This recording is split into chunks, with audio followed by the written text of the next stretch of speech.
नमस्कार दोस्तों, मैं रोहित मिश्रा आपके अपने परिवार ट्राई स्टार में स्वागत करता हूं। हम आज आपके लिए पॉलिटी में जो अनुसूचियां होती है, शेड्यूल होती है, उसकी हम एक शानदार ट्रिक लेकर आए हैं। जो अपनी पॉलिटी की क्लास चल रही वो तो रेगुलर चलती रहेगी, और इससे कुछ अलग से हम क्या करेंगे, कुछ स्पेशल ट्रिक बना कर लाएंगे। और बाकी बात रही कि जो अनुसूची है, जो शेड्यूल हमारी है, इसको हम डीपली से डिस्कशन करेंगे, अपनी क्लास में करेंगे। जब अपनी पॉलिटी की क्लास चलती है उस क्लास में हम क्या करेंगे, बारीकी से इन चीज़ों को सीखेंगे। लेकिन आज की हमारी ट्रिक रहेगी कि हमारे जो संविधान की बात करें, वर्तमान में संविधान में कितनी अनुसूचियाँ हैं? 12 अनुसूचियाँ हैं। पहले कितनी हुआ करती थी? 8 हुआ करती थी। इन 12 अनुसूचियों को हम ट्रिक के माध्यम से याद करेंगे। तो आज शुरू करते हैं। सबसे पहले भारतीय संविधान की अनुसूची, या इंग्लिश में हम क्या बोलते हैं, शेड्यूल बोलते हैं। शुरुआत में 8 थी, लेकिन वर्तमान में क्या है, हमारे पास 12 है। और 12 की 12 हम क्या करेंगे, ट्रिक के माध्यम से याद करेंगे। सबसे पहले हमारी पहली अनुसूची की बात करेंगे कि भारतीय संविधान की पहली अनुसूची क्या है। पहली हमारी राज्य और केंद्र शासित प्रदेश। यानी भारत में जितने राज्य हैं और भारत में जितने केंद्र शासित प्रदेश हैं, उन सब का जिक्र किस में किया गया है? अनुसूची 1 में किया गया है। अनुसूची 1 में। तो अनुसूची 1 क्या है? अनुसूची 1 में भारत के जितने राज्य, यानी 28 राज्य और 8 केंद्र शासित प्रदेशों का जिक्र किया गया है। दूसरी अनुसूची हमारी क्या है? पदाधिकारियों का वेतन, यानी कि जितने भी कर्मचारी हैं, जितने भी गवर्नमेंट या जो भी गवर्नमेंट हमारे क्या है, पदाधिकारी हैं, यानी कि अपने अपने पद पर आसीन हैं, उनको क्या किया जाएगा? उनको वेतन दिया जाएगा। तो पहले में तो सबकी नियुक्ति की जाएगी। भारत में जितने राज्य हैं, यानी हमारे पास से 28 राज्य हैं, 8 केंद्र शासित प्रदेश हैं, उनमें व्यक्तियों की नियुक्ति की जाएगी। और साथ ही साथ अगले स्टेप में, यानी अगली अनुसूची में उनको वेतन दिया जाएगा। अनुसूची 3 की बात करेंगे। अब उन्हें वेतन दिया जाएगा, तो उनकी मनमानी को रोकने के लिए अगली अनुसूची में हम क्या करेंगे, उन्हें शपथ दिलाएंगे। तो 3 अनुसूची याद हो गई। पहली अनुसूची में क्या? राज्यसभा, जितनी भी हमारे राज्य हैं और जितने केंद्र शासित प्रदेश हैं, इन सब का जिक्र किया गया है। सेकंड में इनको क्या दिया जाएगा? वेतन दिया जाएगा। और थर्ड में क्या किया जाएगा? इन्हें ओथ, यानी कि शपथ दिलाई जाएगी। अनुसूची 4 की बात करेंगे। तो अनुसूची 4 में राज्यसभा के सदस्यों का आवंटन है। राज्यसभा का जो सदस्य, उनका आवंटन किया गया किसमें? अनुसूची 4 में। तो अनुसूची 4 में राज्यसभा के सदस्यों का आवंटन किया गया। 5 की बात करेंगे। अनुसूचित जो क्षेत्र होते हैं, अनुसूचित जनजातियां। हमारे भारत में अब सरकार को लगा कि हमें हमारा देश बनकर तैयार हो गया। किसमें? देश किससे बनता है? राज्य और केंद्र शासित प्रदेश से बनता है। कंप्लीट हो गया। उसमें अधिकारियों की नियुक्ति की गई, उन्हें वेतन दिया गया, शपथ दिलाई गई, राज्यसभा के सदस्यों के बारे में भी जिक्र हो गया। साथ ही साथ जो अब देखा गया कि भारत में कुछ ऐसे क्षेत्र हैं जो पिछड़े हुए हैं। पिछड़े हुए क्षेत्रों पर सरकार ने विशेष ध्यान दिया। तो पिछड़े हुए क्षेत्र, यानी कि अनुसूचित क्षेत्र और अनुसूचित जनजातियों के बारे में देखा गया। किसमें? अनुसूची 5 में। अनुसूची 6 की बात करेंगे। तो अनुसूची 6 में देखा गया कि कुछ हमारे पिछड़े क्षेत्र हैं, जैसे असम, मेघालय, मिजोरम और त्रिपुरा। याद रखेंगे अनुसूची 6 में क्या क्या आता है। अनुसूची 6 में ये हमारे 4 राज्य आते हैं: असम, मेघालय, मिजोरम, त्रिपुरा। असम, मेघालय, मिजोरम, त्रिपुरा। याद रखेंगे। अनुसूची 7 की बात करेंगे।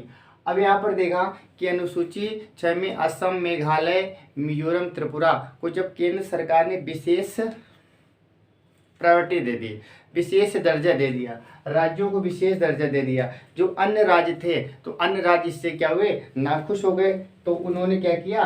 उन्होंने अगली अनुसूची में, यानी कि राज्यसभा व केंद्र के बीच में शक्तियों का बंटवारा हो गया।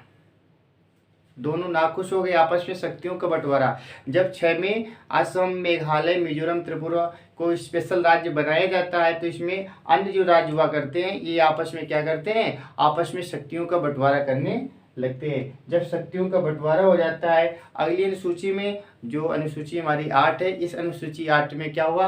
अनुसूची 8 में अपनी अपनी भाषा को लेकर केंद्र सरकार के पास पहुंच गए, अपनी अपनी भाषा को लेकर पहुंच गए।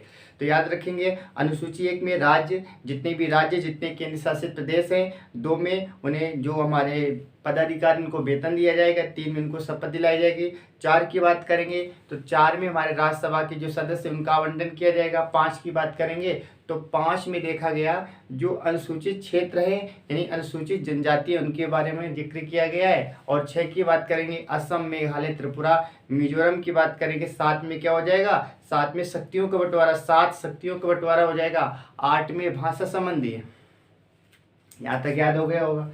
बात करेंगे अनुसूची 9 की बात करेंगे। अनुसूची 9 में क्या है, भूमि संबंधी। अब सरकार ने यहाँ पर जिक्र किया, अब सरकार को लगा कि अब ग्रामीण यानी गांव की तरफ भी हमें क्या करना है, मुख करना चाहिए। अनुसूची 9 में क्या हुआ, ग्रामीण संबंधी यानी कि भूमि संबंधी जो भूमि सुधार किए गए, तो भूमि संबंधी किसमें है, 9 में है। 10 की बात करेंगे तो 10 दल बदल, 10 दल बदल, तो 10 से याद रखेंगे। 10 में क्या हुआ, दल बदल कानून आया। इसको हम क्या बोलते हैं, एंटी डिफेक्शन लॉ बोलते हैं। एंटी डिफेक्शन लॉ, दल बदल कानून। इन्हें डिटेल से जब इसका हम चैप्टर पढ़ेंगे तो वहाँ डिटेल से पढ़ेंगे, लेकिन अभी हमें क्या करना है, अभी हमारा मोटिव है हमें 12 की 12 अनुसूची याद होनी चाहिए। तो 9 में भूमि संबंधी, 10 की बात करेंगे तो दल बदल की बात हो गई, और 11 में पंचायती राज, और 12 में नगर पालिका। एक बार फिर से हमारे साथ, सबसे पहले हम बात करेंगे अनुसूची 1 की बात करेंगे तो भारत में जितने राज्य हैं और जितने केंद्र शासित प्रदेश उनका जिक्र किया गया। अनुसूची 2 की बात करेंगे तो 2 में उन्हें वेतन दिया गया। 3 की बात करेंगे शपथ दिलाई गई। अगर 4 की हम बात करेंगे तो 4 में क्या कहा गया, राज्यसभा के सदस्यों के आवंटन के बारे में। 5 की बात करेंगे तो 5 में ये बताया गया कि जो अनुसूचित क्षेत्र हैं, अनुसूचित जनजाति, उनका जिक्र किया गया। 6 की बात करेंगे असम, मेघालय, मिजोरम, त्रिपुरा की बात की गई। 7 में शक्तियों का बंटवारा किसके, राज्य और केंद्र के बीच में शक्तियों का बंटवारा। 8 में कहाँ से ले जाते हैं, केंद्र के पास अपनी भाषा लेकर, तो 8 में भाषा संबंधी। 9 में ग्रामीण की तरफ मूव करेंगे तो भूमि संबंधी। 10 की बात करेंगे दल बदल, 11 की बात करेंगे पंचायती राज, और 12 की बात करेंगे तो नगर पालिका। उम्मीद है ये समझ आया होगा। फिर से एक बार देखेंगे, यहाँ से समझो हमारा देश बनकर तैयार हो गया, राज्य और केंद्र शासित प्रदेश के बारे में। अब इसमें जो देश बनकर तैयार हो गया, इसमें कुछ वर्कर भी होंगे काम करने वाले, उन्हें वेतन दिया गया। दूसरे में वेतन दिया गया, मनमानी ना करे। तीसरे में शपथ दिला दी गई। चौथे में राज्यसभा के जो सदस्य उनके बारे में। 5 में कुछ जो पिछड़े क्षेत्र थे, जैसे जो पिछड़े यानी अनुसूचित क्षेत्र, अनुसूचित जनजाति के बारे में। और 6 में वो कौन कौन से क्षेत्र हैं उनका जिक्र किया गया, असम, मेघालय, त्रिपुरा, मिजोरम की बात करेंगे। 7 में आपस में क्या हुआ, 7 में केंद्र और राज्य का बंटवारा यानी कि शक्तियों का बंटवारा हो जाता है। 8 की बात करेंगे तो भाषा हो जाएगी।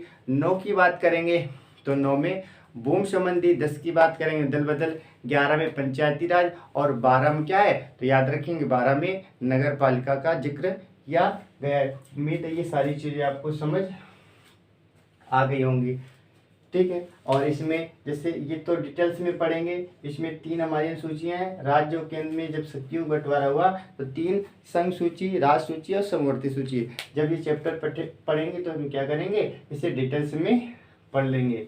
तो उम्मीद है ये समझ आया होगा। ये जरूर याद रखना, पूछा जाता है कि बताइए अनुसूची 6 में कौन सा राज्य नहीं है, तो याद रखना असम, मेघालय, त्रिपुरा और मिजोरम। असम, मेघालय, त्रिपुरा और मिजोरम, ये याद रखना। या इसको ऐसे भी याद कर सकते हो, एटीएम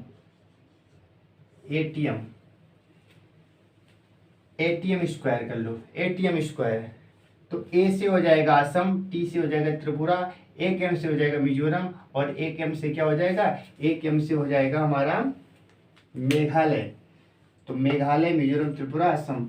तो उम्मीद है ये ट्रिक समझ आई होगी, और ट्रिक समझ आई हो तो प्लीज़ लाइक करें एंड सब्सक्राइब जरूर करें। Thank you.